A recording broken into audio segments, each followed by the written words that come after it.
Hello dear student, मैं हूं सौरभ चंद्र केसरी और अपने यूट्यूब चैनल में आपका स्वागत करता हूं। और आज हम लोग स्टार्ट करने वाले हैं कक्षा 12 का केमिस्ट्री और पहला चैप्टर है। और ये दोस्तों पूर्ण रूप से क्लास नहीं है बल्कि रिवीजन क्लास है जो आपके बोर्ड एग्जाम में काफ़ी सहयोग कर सकता है। तो हम लोग थियोरी पार्ट नहीं पढ़ने वाले कि ठोस क्या है, ठोस कितने प्रकार के होते हैं, तो मैं बस रिवीजन में बोलता जाऊंगा दोस्तों, फिर मेन पॉइंट पर आऊँगा।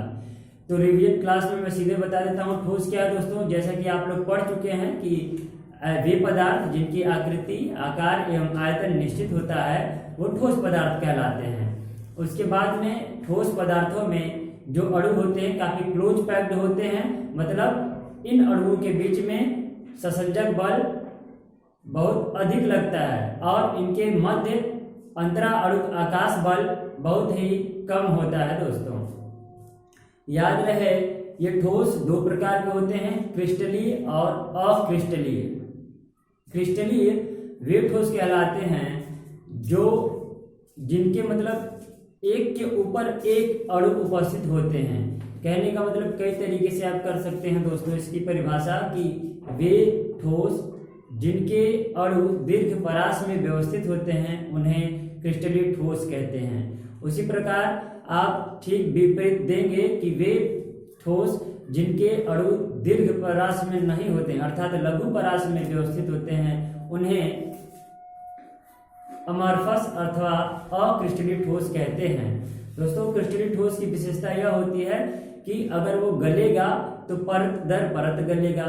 उसे अगर तेज धार वाले किसी भी औजार से काटेंगे तो चिकना तल प्राप्त होगा। उसका एक निश्चित गलनांक होता है, एक गलनांक पॉइंट होगा। जबकि अमॉर्फस अर्थात अक्रिस्टलीय ठोस में दोस्तों आपको क्या देखने को मिलेगा कि उसका निश्चित गलनांक नहीं होता है, वो धीरे धीरे नर्म पड़ने लगता है। तो इस तरीके से ठोस है दोस्तों। ठोस में क्रिस्टलीय ठोस के प्रकार होते हैं आणविक ठोस, आयनिक ठोस, सहसंयोजक ठोस। इसके अलावा एक होता है धात्विक ठोस। तो आप क्वेश्चन बैंक या एनसीईआरटी के बुक या जो भी आपके पास बुक हो उससे आप पढ़िएगा, समझ में जरूर आएगा। ये थियरी पार्ट है दोस्तों। हम लोग समझने वाले पार्ट को पढ़ेंगे कि आखिर ये क्रिस्टल होते क्या हैं और यूनिट सेल एकक कोशिका क्या होते हैं, हम उसके बारे में पढ़ेंगे। तो देखिए दोस्तों, अगर आप अपने आसपास देखेंगे दीवार होगा और दीवार में जो एक ईंट होती है उस ईंट से ही उस दीवार का निर्माण होता है। तो अगर हम दीवार को क्रिस्टल माने तो उसके ईंट को हम एकक कोशिका मानेंगे दोस्तों। तो बात करते हैं कि एकक कोशिका क्या है। किसी भी क्रिस्टल का सबसे छोटी इकाई को क्या कहते हैं, एकक कोशिका। ये एकक कोशिका दोस्तों मुख्य रूप से दो प्रकार की होती है, एक आद्य एकक कोशिका और दूसरी केंद्रित एकक कोशिका।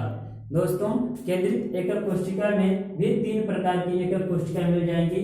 अंतः केंद्रित एकक कोशिका, इसे दोस्तों एक अन्य नाम से भी जानते हैं काय केंद्रित एकक कोशिका, इंग्लिश में body centred unit cell, BCC। इसको बोलते हैं फलक केंद्रित एकक कोशिका, FCC, face centred cubic cell. ठीक है दोस्तों। अब उसके बाद में एक अंत्य केंद्रित एकक कोशिका। अंत केंद्रित एकक कोशिका का मतलब क्या है दोस्तों, ECC। ठीक है दोस्तों। अब हम लोग बात करते हैं कि किसे कहेंगे आद्य एकक कोशिका, किसे कहेंगे केंद्रित एकक कोशिका। मैं इसको लिख देता हूं, एग्जाम में आपको BCC करके लिखेगा और ये एग्जाम में FCC करके लिखेगा। ये ECC जो भी क्वेश्चन आएगा दोस्तों आपका यहां से न्यूमेरिकल और यहां से न्यूमेरिकल बनता है। हम लोग बात करते हैं आद्य एकक कोशिका किसे कहते हैं। जल्दी जल्दी रिवीजन करेंगे दोस्तों। याद रहे थियरी पार्ट कुछ नहीं है इसमें। आप अगर चीजों को समझ जाएंगे तो निश्चित रूप से आप आराम से इसकी थियरी, इसकी परिभाषा भी लिख सकते हैं। तो ध्यान से सुनिएगा, ऐसी एकक कोशिका जिनके केवल और केवल कोनों पर परमाणु उपस्थित होते हैं उन्हें आद्य एकक कोशिका कहते हैं। एक बार फिर से सुनिएगा, ऐसी एकक कोशिका जिनके केवल कोनों पर परमाणु उपस्थित होते हैं उन्हें आद्य एकक कोशिका कहते हैं। इसे दोस्तों सरल एकक कोशिका भी कहते हैं, इसलिए इसे SCC भी बोलते हैं और PCC भी बोलते हैं। प्रिमिटिव का मतलब प्रारंभिक होता है, इसीलिए इसे आद्य एकक कोशिका माना गया है। निश्चित रूप से समझ में आया होगा। अब आगे पढ़ते हैं केंद्रित एकक कोशिका। तो केंद्रित एकक कोशिका क्या होता है दोस्तों कि आद्य एकक कोशिका से ही केंद्रित एकक कोशिका बनता है। तो आद्य एकक कोशिका में केवल और केवल परमाणु कोनों पर रहता है और सेंटर्ड मतलब केंद्रित एकक कोशिका में परमाणु कोनों के अतिरिक्त कहीं न कहीं सेंटर में जरूर होता है, केंद्र पर जरूर होता है। तो उसी केंद्र के आधार पर ये 3 प्रकार की एकक कोशिकाएं बांटे गए हैं। बात करते हैं बीसीसी अर्थात अंतः केंद्रित एकक कोशिका। मैंने नाम बताया दोस्तों, ये काय केंद्रित एकक कोशिका भी कहते हैं। मैं लिख देता हूं ताकि आपको कोई दिक्कत ना हो। इसी को बोलते हैं काय केंद्रित एकक कोशिका। तो किसे कहेंगे काय केंद्रित एकक कोशिका? तो ऐसी कोशिकाएं जिनके कोनों के अतिरिक्त एक परमाणु अंतः केंद्र में होता है उसे अंतः केंद्रित एकक कोशिका कहते हैं। सपोज करिए दोस्तों कि हम एक कमरे में हैं और उस कमरे के अंदर आप हैं और कमरे के चारों कोने और नीचे चारों कोने 8 कोनों पर कोई कोई खड़ा है। तो आप इस कमरे के अंदर में हैं, अतः आप अंतः केंद्र में हैं। अर्थात अंतः केंद्रित एकक कोशिका वो कोशिकाएं होती हैं जिनमें परमाणु कोनों के अतिरिक्त एक अंतः केंद्र में उपस्थित होती हैं। दूसरा क्या है? फलक केंद्रित एकक कोशिका। नाम से ही पता चल रहा है, ये दोस्तों जो दिख रहा है आपको फलक है। अगर मैं एग्जांपल लूं दोस्तों तो मेरे पास एक बॉक्स है, ये बॉक्स है। अब देखिएगा आपको ये दिख रहा होगा, ये एक फलक हो गया दोस्तों, ये वाला पार्ट दिख रहा है, एक फलक ये हो गया, ये भी फलक है दोस्तों। उसके बाद में ये भी क्या दिख रहा है आपको? फलक। ये भी क्या है? फलक। तो हम बताएंगे कितने फलक कितने कोने होते हैं।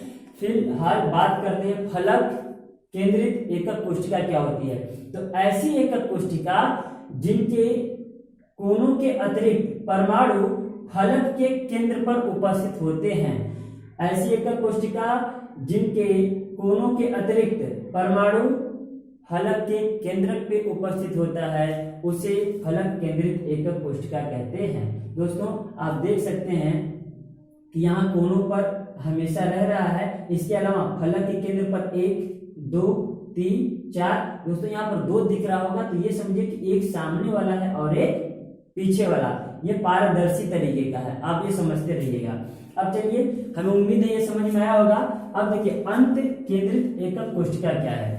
तो ऐसी एकक कोशिका जिनमें परमाणु कोनों के अतिरिक्त 2 विपरीत सतहों पर उपस्थित होते हैं उन्हें अंत केंद्रित एकक कोशिका कहते हैं। आप देख सकते हैं कोनों पे है इतने परमाणु, इसके अलावा एक ऊपर और एक नीचे। 2 विपरीत में, अगर ऊपर नीचे नहीं होगा तो दाएं और बाएं होगा, राइट एंड लेफ्ट। अगर दाएं बाएं में होगा तो आगे और पीछे।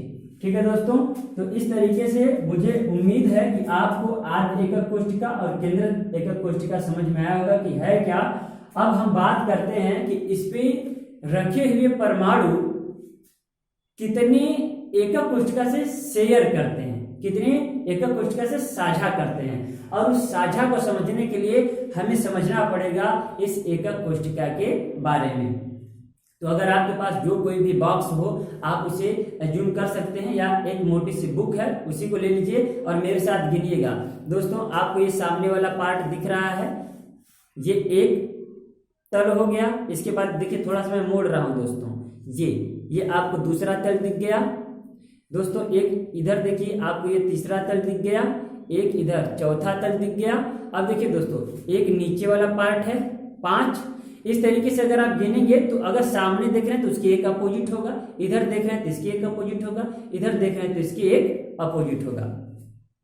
तो इस तरीके से टोटल कितने तल होते हैं आप सभी लोग गिन करके बताइए। उम्मीद करता हूं आप लोग गिन लिए होंगे दोस्तों। अब मैं एक चित्र बना करके आपको गिना करके दिखा देता हूं। ये बातें आपको याद रखनी है कि एक एकक कोशिका में 6 फलक होते हैं, 8 कोने होते हैं और किनारा कितना होता है दोस्तों? 12। देखिएगा एक मैं बना रहा हूं आपके सामने एकक कोशिका। ये देखिए दोस्तों एक एकक कोशिका हो गया तैयार। अब आप देखिएगा ध्यान से कि इसमें क्या है। ये देखिए कोने हैं दोस्तों, ये 1 2 3 4 5 6 7 8। तो कोने कितने हैं दोस्तों? 8 हो गए। अब देखिएगा फलक गिनते हैं, 1 2 3 4, एक सामने और एक पाछे, तो ये हो गया आपका 6। किनारे कितने हैं दोस्तों? ध्यान से देखिएगा, ये एक किनारा है, 1 2 3 4 दिख गए दोस्तों। ये देखिए 5 6 7 8 9, ये वाला देखिए दोस्तों 10 11 एंड 12। तो आपको ये बातें याद रखनी है दोस्तों। फलक की संख्या 6, कोनों की संख्या 8, किनारों की संख्या 12। अगर ये आपको याद है तो हम लोग बात करेंगे अब शेयर एटम। एटम कैसे शेयर होते हैं, तो बात करते हैं दोस्तों कि शेयर कैसे करते हैं एटम। अब सपोज करिए कि पहले हम बात करते हैं कि कोने पर रखे हुए एटम कितने लोगों से शेयर करेंगे। तो कोनों पर रखे हुए मैं पहले लिख भी देता हूं, कोनों पर रखे हुए एक एटम 8 लोगों से शेयर करते हैं। ध्यान सुनिएगा, कोनों पर रखे हुए एटम 8 एकक कोष्ठिका से शेयर करते हैं, और फलक पर रखे हुए 2 लोगों से शेयर करते हैं, किनारे पर रखे हुए 4 लोगों से शेयर करते हैं। ये न्यूमेरिकल के लिए मोस्ट इंपॉर्टेंट है। अब देखिए मेरे पास कोई स्मार्ट बोर्ड तो है नहीं कि मैं 3D बना करके एकदम दिखा दूंगा, लेकिन प्रयास करता हूं आपको समझाने का। आप देखिएगा, जैसे कि ये एक मैं ले लिया हूं, यहाँ पर एक गोला है मेरे पास, मैं इसको बड़ा बना दे रहा हूं ताकि आप ध्यान से देखिएगा। ये एक गोला है, अब इसको मुझे ढकना है दोस्तों, तो एक इसके सामने रखूंगा, जैसा कि आप समझ सकते हैं। मैं एक इसके सामने रख देता हूं एक। अब देखिए तो इसका कुछ पार्ट दोस्तों ढक गया। अब क्या करते हैं कि एक इसके पीछे रखते हैं दोस्तों, एक इसके पीछे रखेंगे तो कुछ पार्ट इसका ढकेगा, और एक इसके पीछे रखेंगे तो कुछ पार्ट ढक जाएगा। लगभग आधा पार्ट इसका ढक जाएगा। कितने से? 4 से। अब देखिएगा इन चारों के अलावा एक इसके ऊपर रखता हूं, एक इसके ऊपर रख देता हूं दोस्तों। ये देखिएगा मैं एक इसके ऊपर रख दिया और एक इसके ऊपर रख दिया। ये देखिएगा आपको लग रहा होगा कि नहीं ये ढक रहा है। अब देखिए 4 सामने वाला तो ढक गया दोस्तों। अब इतना ही, यही 1 2 3 4, ये 4 एकक कोष्ठिका मैं उसके पीछे रखा हूं, जो कि आपको दिख नहीं रहा होगा।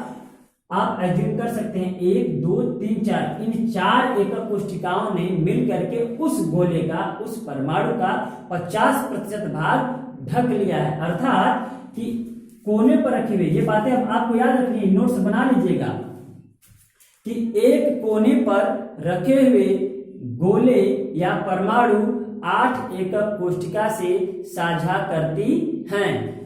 बात सुन लीजिएगा ध्यान से दोस्तों और लिखते रहिएगा। आप समझ गए होंगे दोस्तों। देखिए मैं क्या किया हूं, लिख दिया हूं, स्क्रीनशॉट ले लीजिएगा कि कोनों पर रखे परमाणु 8 एकक कोष्ठिका से साझा करते हैं। इसका मतलब क्या हुआ कि ये एक एकक कोष्ठिका 8 लोगों में बट चुका है। अब 8 लोगों में बढ़ चुका है, इसका मतलब क्या है, कोने कितने होते हैं? तो अभी बताया हमने कि कोने 8 होते हैं। अब सोच लीजिए कि 8 कोनों पर एक एक एटम रखे गए हैं, तो एक एकक कोष्ठिका के पास कितने होंगे? सोचिए कितने होंगे। हमने ऐसे कह दिया कि 8 रुपये आपको दे दिया और वो 8 रुपये 8 लोगों में बांटना है, तो एक लोगों को कितना पड़ेगा? तो 8 से डिवाइड कर दिया, एक लोगों को 1 रुपया पड़ा। इसका मतलब यह है कि 8 कोने हैं और एक एटम 8 लोगों से साझा करता है। अतः एक एकक कोष्ठिका में परमाणुओं की संख्या दोस्तों कितना होगा? 1। ये दिमाग में रखना है। अभी इस पे एक न्यूमेरिकल कराऊंगा, आपको एकदम समझ में आ जाएगा कि इसका यूज कहाँ है। ये समझ में आया। बात करते हैं दूसरा दोस्तों।